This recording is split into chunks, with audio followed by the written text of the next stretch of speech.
حضرت انس بن مالک رضی اللہ تعالیٰ عنہ سے روایت ہے کہ تمام انصار میں حضرت ابو طلحہ رضی اللہ تعالیٰ عنہ سب سے زیادہ مالدار تھے۔ وہ تمام مال اور جائیداد میں بیرہا نامی باغ کو جو مسجد نبوی کے سامنے تھا سب سے زیادہ پسند کرتے تھے۔ حضور صلی اللہ علیہ وآلہ وسلم بھی اکثر اس باغ میں جایا کرتے تھے اور اس کے کنویں کا عمدہ پانی پیا کرتے تھے۔ جب یہ آیت نازل ہوئی کہ جب تک تم اپنی پسندیدہ چیز اللہ تعالیٰ کی راہ میں خرچ نہ کرو گے ہرگز بھلائی نہ پاؤ گے، حضرت ابو طلحہ رضی اللہ تعالیٰ عنہ آپ صلی اللہ علیہ وآلہ وسلم کی خدمت میں حاضر ہو کر عرض کرنے لگے، یا رسول اللہ تعالیٰ اس طرح فرماتا ہے کہ جب تک تم اپنی پسندیدہ چیز اللہ تعالیٰ کی راہ میں خرچ نہ کرو گے ہرگز بھلائی نہ پاؤ گے، تو میرا سب سے زیادہ عزیز مال یہی بیرہا نامی باغ ہے، لہٰذا میں اس امید میں کہ جو بھلائی اللہ کے پاس ہے وہی میرے لیے جمع رہے میں باغ کو اللہ کی راہ میں صدقہ کرتا ہوں۔ اب آپ صلی اللہ علیہ وآلہ وسلم کو اختیار ہے کہ جس طرح چاہیں اس کو تقسیم کر دیں۔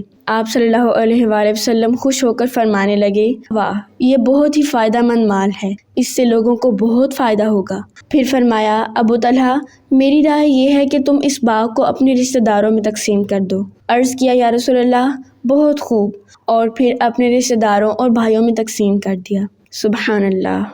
آج ہم مال اکٹھا کرنے میں اس قدر آگے ہو گئے ہیں، یہ چاہتے ہیں کہ جو ہمارے رشتہ داروں اور بھائیوں کے پاس ہے وہ بھی ہمیں ہی مل جائے۔ اللہ تعالی ہم سب کو قرآن پڑھنے اور سمجھنے اور اس پر عمل کرنے کی توفیق عطا فرمائے، آمین۔